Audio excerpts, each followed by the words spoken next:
Hello guys, welcome to my channel Bithika sum kitchen. আজকে আমি তোমাদের সামনে সম্পূর্ণ নিরামিষ রান্না নিয়ে এসেছি। সেটা হলো চাল কুমড়ো, মিষ্টি কুমড়ো, মুগের ডাল দিয়ে ঘন্ট। তো চলো রেসিপিটা শুরু করা যাক। রেসিপিটা করতে আমাদের যা যা লাগবে, সেখানে আমি একটা চাল কুমড়ো, ছোটো চাল কুমড়ো নিয়ে নিয়েছি, এরকম লম্বা লম্বা করে সরু সরু কেটে নিয়েছি। আর মিষ্টি কুমড়ো নিয়েছি, তার কিছুটা কম, তোমরা চাইলে হাফ হাফও নিতে পারো। আর লাগবে মুগের ডাল, আমি হাফ কাপ মুগের ডাল নিয়ে নিয়েছি। আর কাঁচা লঙ্কা আর ধনে পাতা।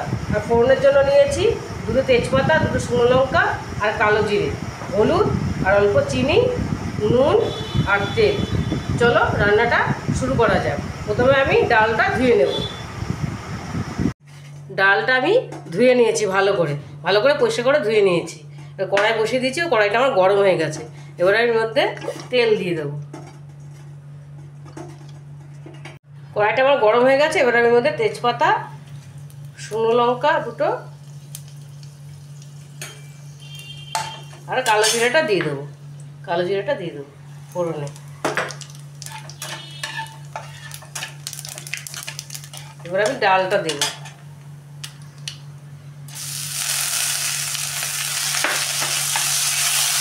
ডালটা আমি হালকা করে ভাজবো, বেশি ভাজবো না।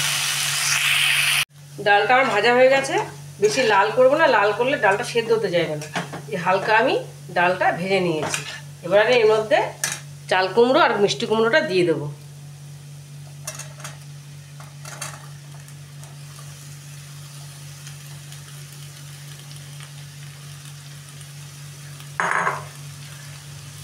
এটাকে আমি নেড়ে নেব।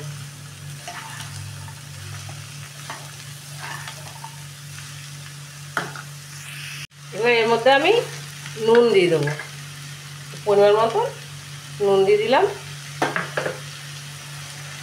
এবার দিয়ে দেবো হলুদটা দিয়ে দিলাম। দিয়ে দেবো কাঁচা লঙ্কা চেরাটা। এবার এটাকে ভালো করে নেড়ে এভাবে জল দেবো, নেড়ে চেড়ে জল দেবো। এবার মশলাগুলো ভালো করে মিশিয়ে নিয়েছি। দেখো এবার আমি এবার জল দিয়ে দেবো। পরিমাণ মতো জল, সেদ্ধ হওয়ার মতো জল দিয়ে দেবো, খুব বেশি জল দেবো না। জল দিয়ে দিলাম। খুব কম উপকরণের রান্না, কিন্তু খেতেও খুব ভালো হয়, একদমই কম উপকরণ লাগে। এবারে এটাকে আমরা ঢেকে দেবো। আমি ঢেকে দিলাম। মাঝখানে এটা আমি একটু নেড়ে দেবো, একটু ভালো করে নেড়ে দেবো আমি। ডালটা আমার মোটামুটি সেদ্ধ হয়ে গেছে, আর একটুখানি ফুটবে। আরেকবার আমি ঢেকে দেবো। একটু নিয়ে দেবো আমি মিষ্টি, একটু চিনি দেবো, বেশি দেবো না, যেহেতু মিষ্টি কুমড়ো আছে, একদম অল্প দেবো। এবার আমরা একটু ঢেকে দেবো। এটা আমাদের মোটামুটি এখন হয়ে গেছে, এটা সেদ্ধ হয়ে গেছে। চাল কুমড়োটা আমাদের সেদ্ধ হয়ে গেছে, কুমড়োটাও সেদ্ধ হয়ে গেছে, মিষ্টি কুমড়োটা, ডালটাও সুন্দর সেদ্ধ হয়ে গেছে। একদম ডালটা গলিয়ে ফেলবো না, একটু দাঁড়া দাঁড়া থাকবে, তাহলে খেতে খুব ভালো লাগে।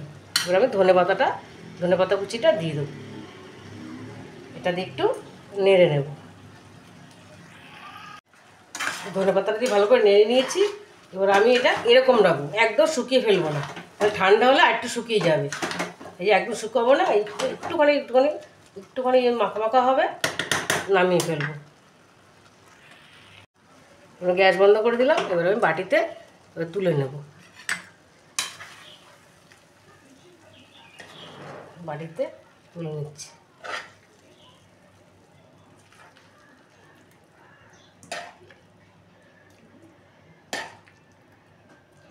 দেখো আমি বাটিতে তুলে নিলাম। রেসিপিটা আমাদের কমপ্লিট হয়ে গেছে। আশা করি তোমাদের ভালো লেগেছে।